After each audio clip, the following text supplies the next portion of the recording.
Good morning, class 7th. We will complete the remaining chapter. हमारा topic है the political condition in India during the early medieval period, यानी कि भारत के पूर्व मध्यकाल में भारत की क्या राजनीतिक स्थिति कैसी थी. In the early medieval period, northern India was divided into a number of kingdoms. These kingdoms were in constant conflict with each other for the expansion of their kingdom. यानी कि पूर्व के जो मध्यकाल था पूर्व मध्यकाल के आरंभ में उत्तर भारत में अनेक छोटे छोटे राज्य होते थे और आपस में जीत के लिए इनमें संघर्ष चलते रहते थे. There are many kingdoms in south India two of which the Chola kingdom was the most powerful kingdom. जिनमें सबसे दक्षिण भारत में अनेक राज्य तो हुए, लेकिन उनमें सबसे शक्तिशाली था वो था Chola kingdom. The kingdom extend up to Coromandel and Madras. यानी जो चोल के जो किंगडम थे, जो राज्य थे, इन्होंने कोरोमंडल और मद्रास तक अपना राज्य फैला लिया था. बाद में letter during the 9th century the Chola kingdom made Tanjore their capital after defeated the Pandya. बाद में तंजौर जो चोल राजा थे, उन्होंने जो पांड्य राजाओं को हराकर तंजौर को अपनी राजधानी बना लिया. The Chola rulers were divided there kingdom into different units for efficient administration, consolidated the economy and patronage. इससे मतलब बाद में इन्होंने अपने उस राज्य को स्थापित बनाने के लिए सुदृढ़ साहित्य तथा स्थापित कला को संरक्षण दिया, और जिससे इनकी they had a powerful naval fleet, जैसे सामुद्रिक शक्ति जो थी इनकी बढ़ी. तो in 1025 AD the Chola king Rajendra first conquered Malaya and Sumatra island. यानी चोल राजा था वहाँ का राजेंद्र प्रथम, क्योंकि राजेंद्र प्रथम और भी कई राजा थे तो उनका नेम थे, तो इसलिए ये फर्स्ट और सेकंड रखा गया है. तो चोल किंग राजेंद्र प्रथम, तो उन्होंने मलाया और सुमात्रा जो राजधानियाँ थीं उनको जीता, उन पर विजय प्राप्त की. The Chola kingdom had a trade relation with China and countries of south Asia. यानी जो चोल राजाओं के व्यापारिक संबंध थे वो चीन तथा दक्षिण एशिया के साथ भी थे. दूसरा टॉपिक है हमारा Europe in medieval period, Europe के मध्यकाल में. The decline of powerful Roman Empire in Europe began in 5th century AD in many places. Small regional power emerged. These small rulers, in order to maintain their power, used to give a piece of land instead of cash salaries to officers in return for military help.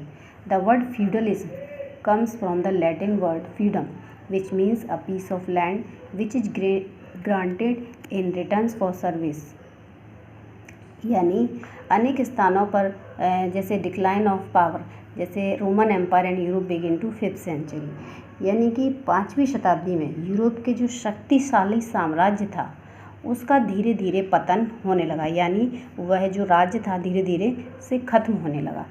तो many places small regional power emerge. These small ruler in order to maintain their power use. यानी यहाँ पर अनेक छोटी छोटी सत्ता स्थापित तो हुई, लेकिन ये जो छोटे छोटे शासक थे ये अपनी सत्ता स्थापित करने के लिए सैनिक सहायता लेते थे. तो the word feudal comes from the Latin word freedom. यानी जो जैसे कि उन्हें अपनी सत्ता को स्थापित करने के लिए सैनिक सहायता तो लेते थे, लेकिन the people who acquired such lands were known as feudal lords. These feudal lords were responsible for the security of their freedom. They used to live in castle. The feudal lords had absolute power over their peasants and workers. They lived a luxurious life and often treated peasants very badly. The serf were the largest and the lowest social group in the medieval European society. They led a very miserable life and could not raise their voice against the atrocities committed on them. यानी कि यहाँ छोटे छोटे राज्य तो स्थापित किए, और उन राज्यों को स्थापित करने के लिए उन्हें जो था वो एक सैनिक सहायता लेनी पड़ती थी, और इन सैनिकों को जो वो वेतन देते थे उसके बदले में उन्हें मतलब एक ज़मीन का टुकड़ा देते थे. तो इन ज़मीन के टुकड़े के जो मालिक होते थे, जो इन्हें प्राप्त करते थे, उन्हें हम फ्यूडम कहते हैं. जैसे कि लैटिन वर्ड्स में हम इसे फ्रीडम कहते हैं, which means piece of land, जिसका मतलब होता है ज़मीन का टुकड़ा था। People who acquired such lands was nude, और जो इन्हें प्राप्त करते थे वे फ्यूडल लॉर्ड्स कहलाते थे, यानी सामंत। These feudal lords were responsible of the security of their freedom. तो ये मतलब ये जो रिस्पॉन्सिबल थे अपने फ्रीडम के लिए, यानी उनकी रक्षा करते थे। They use to live in castle, यानी जो अपने फ्रीडम में जो लोग जिनको प्राप्त होता था, तो ये लोग उसकी सुरक्षा के लिए छोटे छोटे किलों में रहते थे, जिन्हें हम कैसल कहते थे, यानी गढ़ी। The feudal lords had absolute power, और धीरे धीरे ये जो सामंत थे, धीरे धीरे एक नए युग का भी आरंभ होना शुरू हुआ, जिन्हें हम कहते हैं कि सामंतवाद। ये एक नई पावर होना शुरू हुई। ज़मीन के इस टुकड़े को तो जैसे हम फ्रीडम कहा जाता था, लेकिन फ्यूडल्स जो उनको बोलते थे जो लोग इस ज़मीन के टुकड़े को लेते थे, और ऐसे ऐसे एक नई व्यवस्था शुरू हुई, सामंतवाद। सामंत अपनी सुरक्षा के लिए छोटे छोटे किलों में रहते थे, जिन्हें हम कैसल कहते हैं। तो जो ज़मीन के जो मालिक होते थे उनके सहायता के लिए, जैसे कि किसान होते थे, श्रमिक होते थे, तो वो लोग काफ़ी गरीब होते थे। और जो सामंत होते थे, जैसे कि अपने जो ज़मीन का मालिक होता था, वो तो अच्छे से मतलब अपना जो जीवन जीता था वो काफ़ी अच्छे से जीता था। और श्रमिक और किसानों पर उसकी मतलब निरंकुश सत्ता रहती थी। तो सामंतों का जीवन काफ़ी विलासितापूर्ण था, और किसानों पर अत्याचार होते थे, और गरीब जो किसान होते थे वो वंशानुगत मतलब दास बने रहते थे।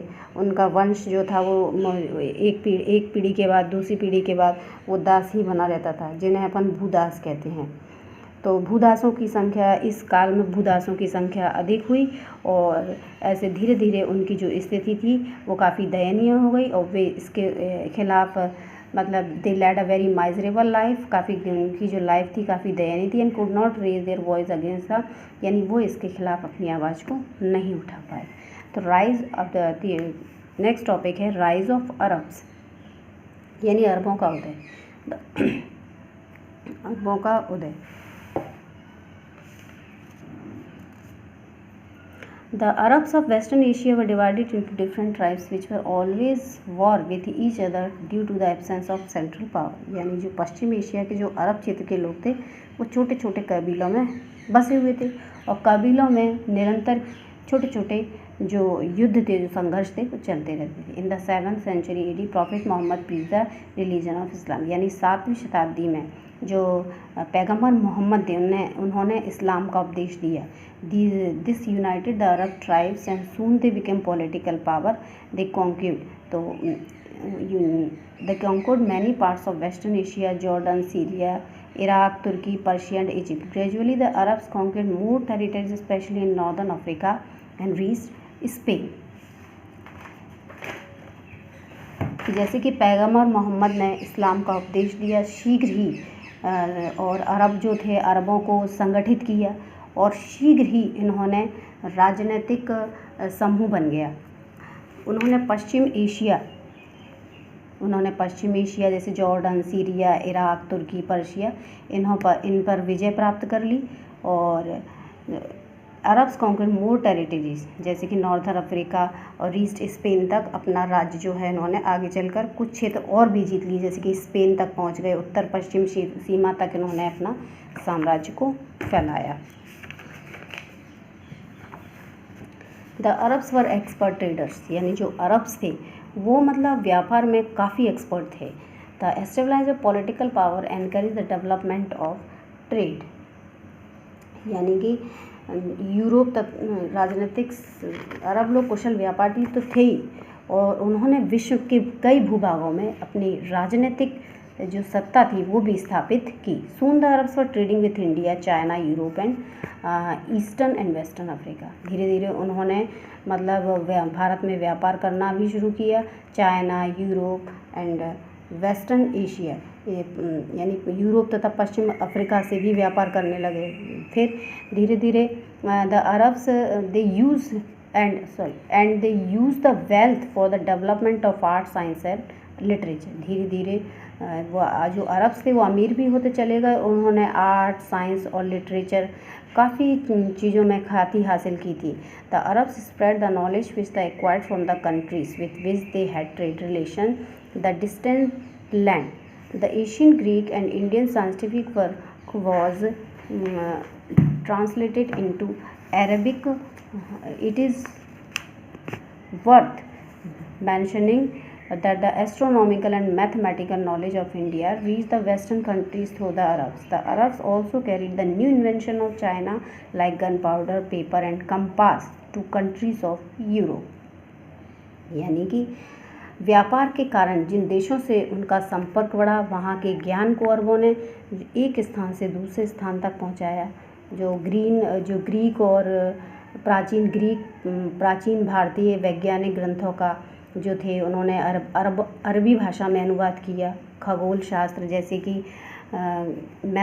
एस्ट्रोनॉमिकल एंड मैथमेटिक नॉलेज जो थी, यानी खगोल शास्त्र और गणित के विषय में उच्च कोटि का भारतीय ज्ञान जो था वो अरबों के माध्यम से ही मतलब अपने जो पश्चिमी देशों में पहुंचा। चीन के नवीन आविष्कार the Arab also carried the new invention of China, यानी चीन के नवीन आविष्कार जैसे कि कागज़, पेपर, गन पाउडर और कंपास यानी कुतुबनुमा ज्ञान का जो ज्ञान था वो अरबों ने ही यूरोप के देशों में पहुंचाया। India was in constant with the Arabs through trade. Her prosperity and unique culture attracted the ruler of Northwest from the 7th century AD. The Arabs came to India as conquerors. In the beginning, they attacked to plunder wealth, but later they tried to establish their empire. The Turks became successful in the task. With this began the medieval history of India. व्यापार के माध्यम से जो था भारत का अरबों से निरंतर संपर्क बना रहा। यहाँ की संपन्नता और जैसे संस्कृति शासकों के लिए आकर्षण का केंद्र बनी रही हमेशा से ही। और 7th सेंचुरी 7वीं शताब्दी में अरब ने भारत पर आक्रमण शुरू कर दिया। प्रारंभ में in the beginning attack the plunder wealth, प्रारंभ में तो वे लोग धन संपत्ति को लूटने का उद्देश्य लेकर आने वाले आक्रमणकारी बने, लेकिन कालांतर में भारत में राज्य स्थापना के लिए प्रयत्न करने लगे। तुर्कों को इस काम में सफलता प्राप्त हुई और इसके साथ ही भारत के इतिहास का मध्यकाल आरंभ हुआ।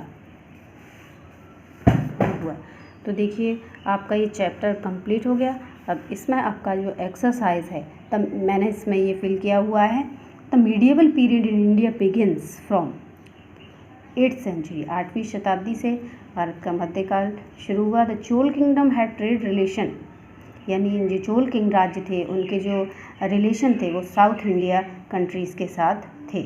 कंपास का इन्वेंशन जो है वो किसने किया? अभी देखिए हमने यहाँ पर पढ़ा है the Arabs also carried the new invention of China like gun powder, paper, compass. तो इसका जो compass was invented in China. अब ये देखिए लेटर मीडिएवल पीरियड, यानी उत्तर मध्यकाल का जो आरंभ था वो 13 से 18 सेंचुरी तक हुआ। और जो चोल किंगडम था उसका जो राजा था वो था राजेंद्र प्रथम। और invention of gun powder China, और सर्फ यानी जो दास कहते थे वो हेरिडिटरी लेबर होते थे, एक तरह के मतलब श्रमिक होते थे। ये क्वेश्चन आंसर है, इसको मैं आपको नेक्स्ट वीडियो में लोड करूँगी। तो आप जब तक अपना जो बाकी का जो एक्सरसाइज है फिलअप्स, मैचिंग, इनको आप कंप्लीट करिए।